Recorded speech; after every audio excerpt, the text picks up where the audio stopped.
Graças a Deus, irmãos, tudo bem? Me chamo Alexandra. Estou aqui para tentar expor mais um capítulo da Bíblia, que é Colossenses 2. A tradução que eu uso é ENAA, e vamos ler o capítulo todo e depois expor. O capítulo começa assim: Quero que saiba quão grande tem sido a nossa luta por vocês, pelos que moram em Laodiceia e por muitos outros que não me viram face a face. Faço isso para que o coração deles seja consolado e para que eles, vinculados em amor, tenham toda a riqueza da plena convicção do entendimento, para conhecimento do mistério de Deus, que é Cristo, em quem estão ocultos todos os tesouros da sabedoria e do conhecimento. Digo isso a vocês para que ninguém os engane com argumentos falaciosos, porque, embora ausente em pessoa, em espírito estou com vocês, alegrando-me e verificando a boa ordem de vocês e a firmeza da fé que tem em Cristo. Versículo 6. Portanto, assim como vocês receberam Cristo Jesus, o Senhor, continue a viver nele, estando enraizados e edificados nele, e confirmados na fé, como foi ensinado a vocês, crescendo em ação de graças. Tenham cuidado para que ninguém venha a enredá-los com sua filosofia e vãs sutilezas, conforme a tradição dos homens, conforme os rudimentos do mundo, e não segundo Cristo, porque nele habita corporalmente toda a plenitude da divindade.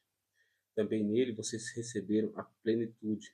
Ele é o cabeça de todo o principado e potestade. Nele vocês também foram circuncidados, não com uma circuncisão feita por mãos humanas, mas pela remoção do corpo da carne, que é a circuncisão de Cristo. Tendo sido sepultados juntamente com ele no batismo, no qual vocês também foram ressuscitados por meio da fé, no poder de Deus que o ressuscitou dentre os mortos. E quando vocês estavam mortos nos seus pecados e na incircuncisão da carne, ele lhes deu vida juntamente com Cristo, perdoando todos os nossos pecados, cancelando o escrito de dívida que era contra nós e que constava de ordenanças, o qual nos era prejudicial. Removeu inteiramente, cravando na cruz, e despojando os principados e as potestades. Publicamente os expôs ao desprezo, triunfando sobre eles na cruz.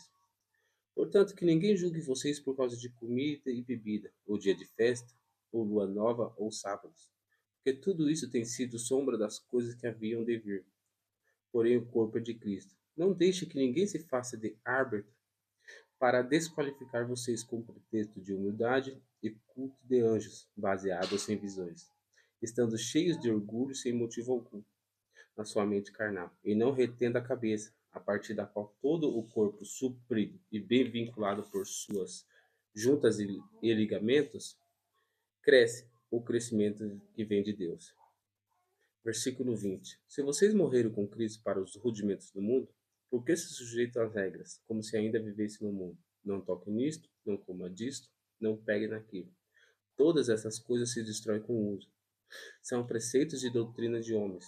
De fato, essas coisas têm aparência de sabedoria, ao promover um culto que as pessoas inventam, falsidade e tratamento austero do corpo.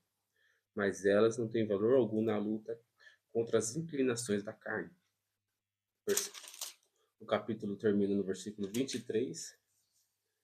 Colossenses foi, como você já sabe, foi fundada por Epáfras. Epáfras foi até Éfeso.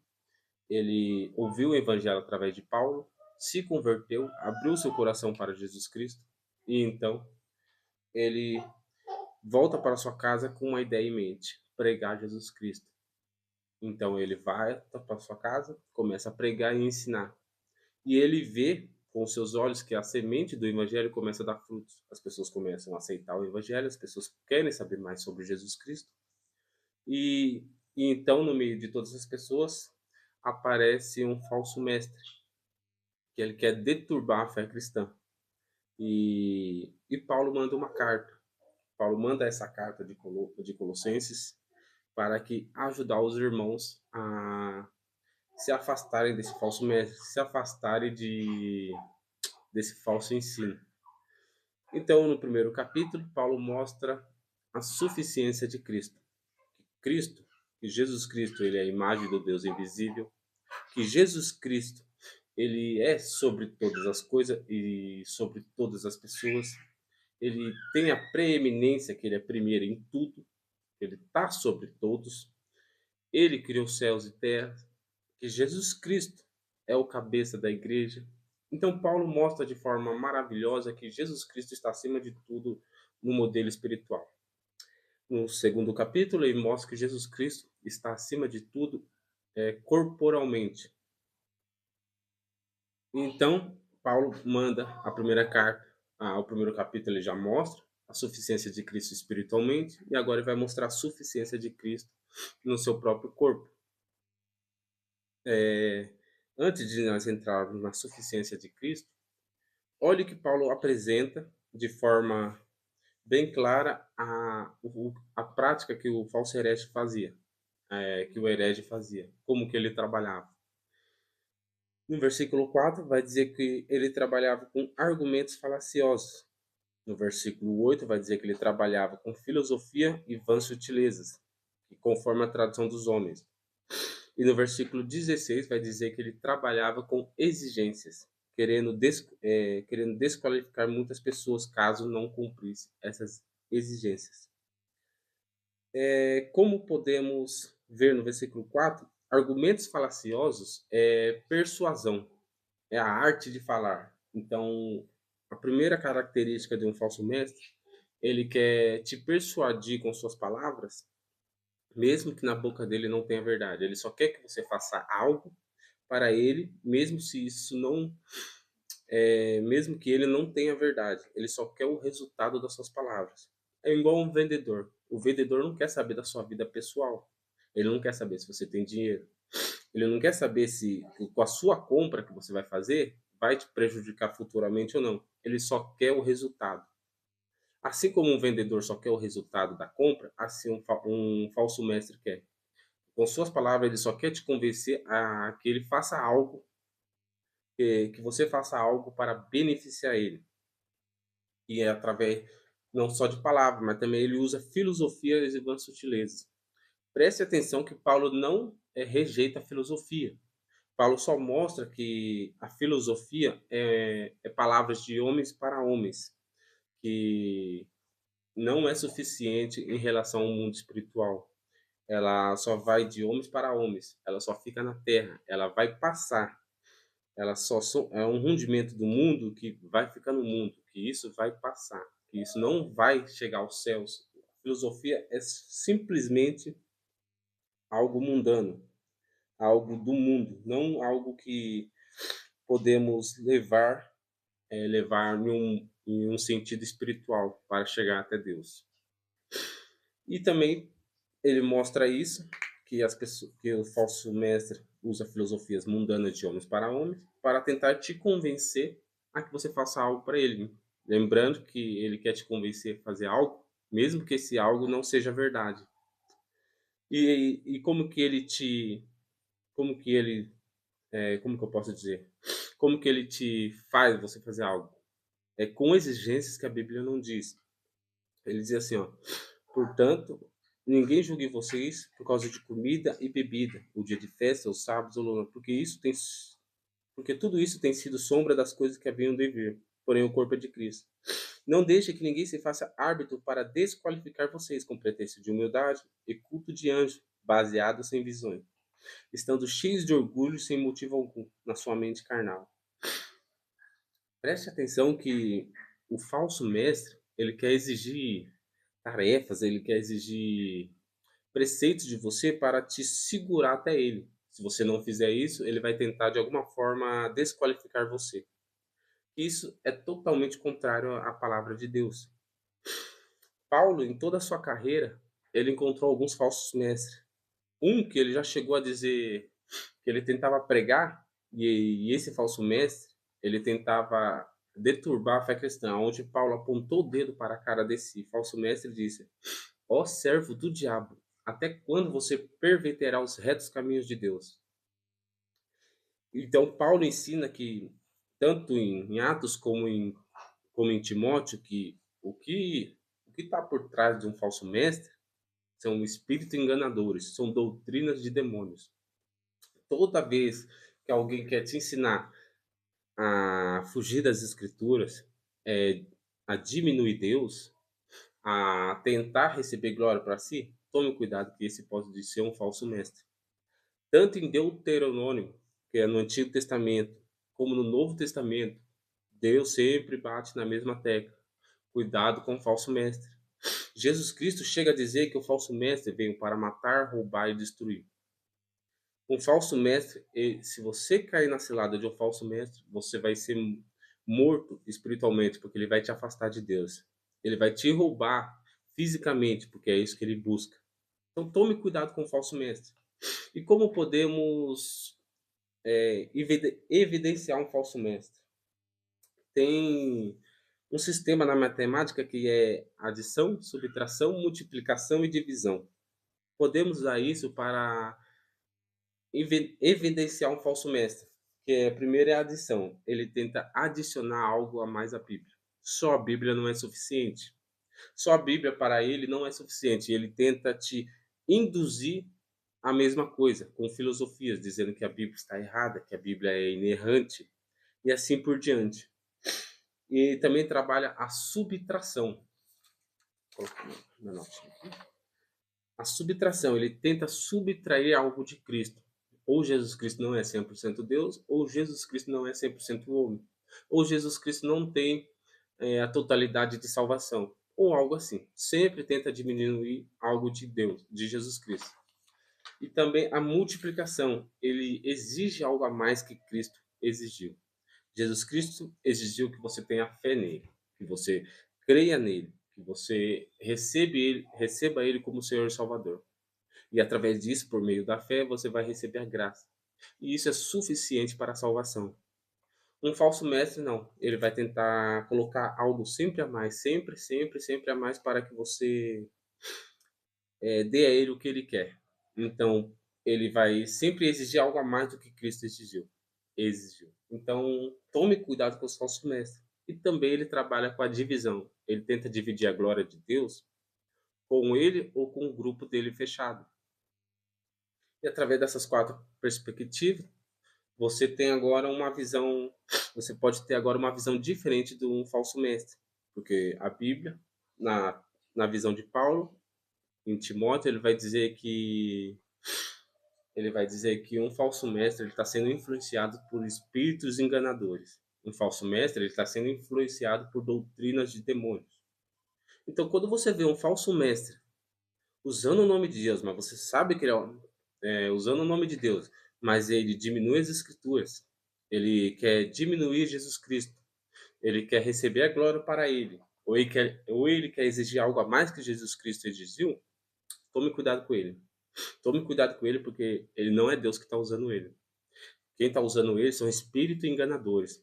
E Paulo, nessa carta, logo no capítulo 2, ele dá uma advertência para os colossenses. Tome cuidado com essas pessoas, porque se eles entrarem no meio de vocês, eles vão praticar argumentos falaciosos, filosofia do homem, que é palavras de homens para homens, e ele vai trabalhar com exigências. E tudo isso não tem qualificações, como ele diz no final, elas não têm valor algum na luta contra as inclinações da carne.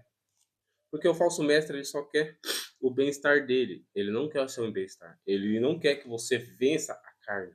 Ele quer que você dê a ele o que ele quer. Que é status, fama, glória, ele é único e assim por diante. Agora, Paulo ensina que Jesus Cristo é o mistério de Deus. Agora, por que ele ensina que o mistério de Deus é Jesus Cristo? Porque é isso que os falsos mestres em Colossos estavam dizendo. Estava dizendo que eles tinham o mistério de Deus. Era através deles que Deus revelava os grandes mistérios. No contexto, os falsos mestres trabalhavam a filosofia judaica e a cultura pagã, que eles trabalhavam com algo mais de anjos, com amuletos. Vão dizer que o pessoal de Colossos eles andavam com um amuleto, e nesse amuleto tinha uma escrita dizendo: protege-me, ó Gabriel, Uriel e Reriel, dizendo: protege-me de tal pessoa. Então eles trabalhavam com anjos, dizendo que, que queria que protegesse eles. E esse falso mestre, ele usava a cultura pagã, dizendo que anjos revelavam para ele tal coisas, e também trabalhava com a filosofia judaica, que, que era a exigência de não comer tal coisa, que era a exigência de não participar em tal lugar, que o sábado era importante para a salvação. E eles faziam isso e eles diziam assim, ó, se alguém não cumprir essas exigências, não poderão ser salvos. Como isso se a Bíblia ensina outra coisa? Se a Bíblia ensina que por Jesus Cristo, por meio da fé em Jesus Cristo, podemos ser salvos. Então, Paulo, a primeira coisa que Paulo fala sobre a favor. Portanto, a favor de Cristo. Portanto, assim como vocês receberam Cristo Jesus, o Senhor, continua a viver nele, estando enraizados e edificados nele, conformados na fé como foi ensinado a vocês, crescendo em ação de graças. Se Epáfras aprendeu de Paulo, então Paulo ensinou a seguinte doutrina: Jesus Cristo é Filho de Deus, Jesus Cristo veio para perdoar os nossos pecados e Jesus Cristo veio à cruz para consumar esse ato, para perdoar os nossos pecados. Jesus Cristo morreu e ressuscitou para perdão dos nossos pecados. Essa era a grande ênfase dos apóstolos, que Jesus Cristo morreu pelos nossos pecados e ressuscitou para a consumação disso. Então, Paulo ensinou Epáfras, possivelmente Paulo ensinou Epáfras isso, Epáfras ensinou a Colossenses isso, e agora Paulo está dizendo: fiquem enraizados nessa doutrina, fiquem edificados neles. Continue na fé que foi ensinada a vocês. Não se deixe se desviar por causa de filosofias humanas, porque filosofias humanas não te levam ao espiritual, não te ensina a vencer as inclinações da carne. O que ensina você a vencer as inclinações da carne é Jesus Cristo. Jesus Cristo fala ao seu coração o que você deve fazer. Jesus Cristo ensina como você deve vencer as inclinações da carne. Só através de Jesus Cristo podemos vencer a inclinação da carne.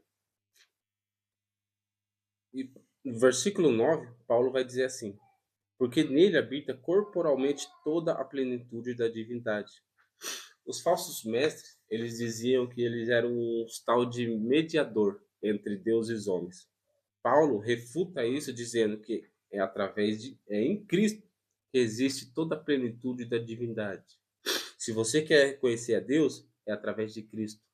É através de Jesus Cristo que você vai até a divindade suprema, que chamamos de Trindade, que é Pai, Filho e Espírito Santo. É só através de Cristo que você realmente conhece a Deus. Ninguém vai ao Pai se o Filho não quiser. E Jesus Cristo, corporalmente, é Deus homem e Deus Pai. Não, perdão. É 100% Deus e 100% homem. Jesus Cristo é 100% Deus e 100% homem. E só através dele que conhecemos toda a plenitude da divindade. E Paulo, do versículo 10 ao 13, ele vai dizer assim, ó: também nele vocês receberam a plenitude. Ele é o cabeça de todo principado e potestade. Nele vocês foram circuncidados com uma circuncisão não feita por mão humana, mas pela remoção do corpo, da carne, que é a circuncisão de Cristo. Tendo sido sepultados juntamente com ele no batismo, no qual vocês também foram ressuscitados por meio da fé no poder de Deus, que o ressuscitou dentre os mortos. E quando vocês estavam mortos nos seus pecados, na incircuncisão da carne, ele lhes deu vida juntamente com Cristo, perdoando todos os nossos pecados. Paulo usa um exemplo do Antigo Testamento para mostrar o simbolismo do Novo. No Antigo Testamento, os homens se circuncidavam para mostrar publicamente que eles eram da tribo que eles eram israelitas, que eles eram hebreus. E Paulo diz assim, ó: vocês foram circuncidados, mas não por mão humana, mas a circuncisão que é de Cristo. E qual é a circuncisão que é de Cristo? É o batismo. Quando você desce aos batismos das águas, confessando em nome do Pai, do Filho e do Espírito Santo, confessando que Jesus Cristo é Salvador, se arrependendo dos seus pecados, então você desce. Você morre, porque o batismo, o simbolismo do batismo é a morte, então você morre para os seus, você morre para a sua carne, supostamente, né? E quando se levanta para morrer, para viver para Cristo. O batismo significa isso, o sepultamento, a morte da carne, para que a pessoa, quando levantar do batismo, comece a viver para Cristo. E Paulo diz assim: pelo poder de Deus que ressuscitou dos mortos, ele também, no qual, perdão, ele diz assim: no qual vocês também foram ressuscitados por meio da fé no poder de Deus. Então, o batismo significa isso. Pelo meio da fé no poder de Deus, vocês morrem para a sua própria carne, para viver para Cristo. Espero que tenha deixado claro aqui. E por que viver para Cristo? Ele lhes deu vida juntamente com Cristo, perdoando todos os nossos pecados. Mas não só isso. Olha o versículo 14 e 15. Cancelando o escrito de dívida que era contra nós e que constava de ordenanças, o qual nos era prejudicial, removeu inteiramente cravando na cruz. E despojando os principados e potestades, publicamente os expôs ao desprezo, triunfando sobre eles na cruz. Como que Jesus Cristo perdoou nossos pecados? Através da cruz. Jesus Cristo perdoou nossos pecados e numa cruz, morrendo pelo meu pecado e pelo seu pecado. Cancelando o escrito de dívida. Imagine que você mora em um país e nesse país existe um departamento que calcula todas as dívidas que você deve. Ele sabe de alguma forma que tudo que você deve e ele coloca nesse órgão, como se, não sei se eu posso dizer órgão assim, nesse, vou dizer órgão, mas eu acredito que seja outro nome. E lá tá todas as dívidas. E se você não pagar essas dívidas, algo muito prejudicial vai acontecer com a sua vida. E por algum motivo, alguma pessoa vai lá e paga a sua dívida. Exemplo, a sua dívida ela custa tanto que mesmo que você trabalhe a sua vida toda, você não consegue pagar. É uma dívida impagável. E por algum motivo vem alguém e pagou ela, quitou ela inteiramente. Não deixou você ficar ao desprezo. Jesus Cristo fez isso. Nós tínhamos uma conta impagável com Deus. Nós tínhamos uma conta tão alta com Deus que nós não conseguia mais se aproximar de Deus. Nós vivia todos os dias na depravação do nosso pecado. Todos os dias andávamos, corríamos e mais da presença de Deus. Só que Jesus Cristo foi à cruz e perdoou esse pecado inteiramente. Se você aceitou Jesus Cristo como Senhor e Salvador, você não tem mais nenhuma dívida com Deus. Deus perdoou todos os seus pecados, todos, todos. Não existe um pecado seu que Deus não tenha perdoado, caso você aceitou Jesus Cristo como Senhor e Salvador. Caso você ande na sua vida com Jesus Cristo. E não existe principado e potestade que vai te falar o contrário. Porque os falsos mestres usavam a ideia de anjos para que se mostrarem mais espirituais, mas não. Paulo está dizendo que principado, potestades, tudo que está no espiritual, tudo que está na terra, tudo está abaixo de Cristo. E Jesus Cristo, e tudo aquilo que tenta ferir a dignidade de Deus, tenta diminuir a obra de Deus, Jesus Cristo levou tudo isso ao desprezo quando ele foi à cruz, vencendo, triunfando sobre todos e sobre tudo na cruz. Então, se alguém exige algo a mais que Jesus Cristo não exigiu, tome cuidado. Se alguém exigiu que você faça algo que Jesus Cristo não pediu para fazer, tome cuidado. Se alguém tenta receber a glória para ele, que é uma glória para Deus, tome cuidado.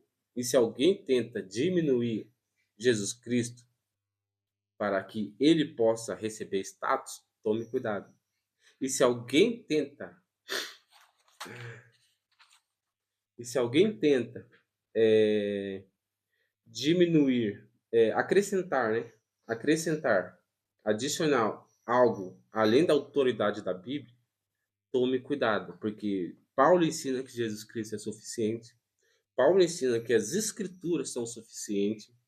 Se você quer ir para o céu, se você quer conhecer o espiritual, Jesus Cristo é suficiente. Mas Jesus Cristo, ele não é só suficiente em palavras, ele também é suficiente em práticas. Porque quando ele foi à cruz, ele rasgou o véu. E nesse véu, ele vai dizer que Deus reconciliou consigo o mundo através de Jesus Cristo. Então agora você pode orar e ir diretamente a Deus. Você não precisa de mediador humano para chegar até Deus. Você só precisa orar. O único mediador que existe entre Deus e os homens é Jesus Cristo, que também você tem acesso direto. Jesus Cristo e você e eu temos acesso direto. E se você ora com frequência, possivelmente você tem grande intimidade com Deus, grande intimidade com Jesus Cristo. Possivelmente você deve estar repleto do Espírito Santo e que também é Deus e que você também tem acesso fácil. Então, não precisamos de humanos, de homens com filosofias filosofia de homens e para homens. Temos Jesus Cristo. Não se preocupe com o mundo, porque ele não vai te levar a algo mais espiritual. Se você quer algo mais espiritual, é através de Jesus Cristo. Paulo ensina isso no capítulo 1. Paulo explica isso no capítulo 2, porque a plenitude da vida está em Cristo. Tudo que precisamos está em Cristo. Ele é o cabeça. Ele está acima de tudo. E se queremos algo, está em Cristo. Olha o que diz no versículo 10. Também nele vocês receberam a plenitude. Ele é o cabeça de todo principado e potestade. Se vocês querem algo espiritual, está em Cristo, porque ele é o cabeça. Se vocês querem a presença de Deus, está em Cristo, porque ele é o cabeça. Ele é o primeiro em tudo. Ele deve ser o motivo de você viver. Você deve entender que Jesus Cristo, só através de Jesus Cristo, só Jesus Cristo é suficiente para o dia a dia. Não precisamos de filosofias de homem para homem. Temos a sabedoria suprema, que é Jesus Cristo. Temos o entendimento supremo, que é Jesus Cristo. Temos o conhecimento do mistério de Deus, que é Jesus Cristo. Então essa carta ela é uma advertência para mostrar para mim e para você que devemos ter cuidado com quem ouvimos. Podemos usar um exemplo de um soldado. O soldado, quando recebe uma ordem, ele vai até o campo de batalha e ele toma cuidado com tudo à sua volta. Então ele tem um olho aguçado. Ele presta atenção em tudo que fala, ele tem um ouvido aguçado. Ele sempre está preparado para que ninguém possa prejudicá-lo. Assim deve ser um cristão. Deve ter um ouvido aguçado, deve ter um olhar aguçado e sempre deve ter as escrituras em seu coração para que ninguém venha prejudicá-lo, afastar o cristão de Deus, afastar o cristão de Cristo. Devemos entender isso, que Jesus Cristo é a nossa suficiência. Jesus Cristo nos deu umas ordens. Tenha fé, tenha esperança, tenha fé, tenha esperança, acredite que eu perdoei os seus pecados. Porque quando eu voltar, é assim que eu vou. É essa questão que eu vou trabalhar com vocês. Quando Jesus Cristo voltar, ele achará paz na terra, ele achará fé na terra, a fé que as pessoas tanto buscam em Deus, a fé que salva, a fé que leva as pessoas à salvação. Jesus Cristo, quando vier, vai te fazer uma pergunta. Jesus Cristo, quando vier, vai te fazer alguns questionamentos. E um deles é: você teve fé? Você realmente teve fé em mim? Você realmente acreditou que eu perdoei os seus pecados? E qual será a sua resposta?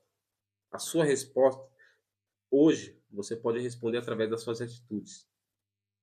O que você tem feito para confirmar se você tem fé em Deus ou não? Se você realmente acreditou que Jesus Cristo perdoou seus pecados ou não? Você acredita realmente que Jesus Cristo perdoou seus pecados? Se acredita, por que vive ainda nos rudimentos do mundo, conforme as tradições de homens? Por que você acha que o mundo, nas palavras dos filósofos epicureus, é comemos e bebemos e morremos? A Bíblia não ensina isso. A Bíblia ensina que depois da morte vem o juízo. E no juízo, como que será o seu tratamento com Deus? Deus vai dizer, Jesus Cristo vai dizer para você, venha benditos do meu Pai? Ou vai dizer para você, afasta-se de mim, maldito, porque eu nunca te conheci? Jesus Cristo deixou publicamente exposto para todos que perdoa os pecados. E você, nas suas atitudes, conseguiu entender isso? Conseguiu entender que Jesus Cristo perdoa o pecado? Ou você ainda vive, você vive conforme o mundo anda, negando a salvação de Cristo, negando o perdoador, aquele que perdoa os pecados? Você continua negando ele? Até quando isso vai acontecer? Até quando você vai aceitar as coisas que o mundo oferece? Até quando você vai começar a diminuir Jesus Cristo por causa dos homens? Jesus Cristo é a plenitude de toda a vida. Jesus Cristo é Ele que dá a vida ao homem. Por que você se afasta daquele que dá a vida? Irmãos, é só até aqui que eu tenho a mensagem. Espero que os irmãos tenham gostado. Se os irmãos gostarem, curte, comenta. Caso gostaram, comenta. Se não gostarem, comenta também, que ajuda a eu trabalhar melhor os textos. E caso eu deixe alguma lacuna na mensagem ou no texto, comenta também, que aí eu consigo responder. Amém? Deus abençoe a todos.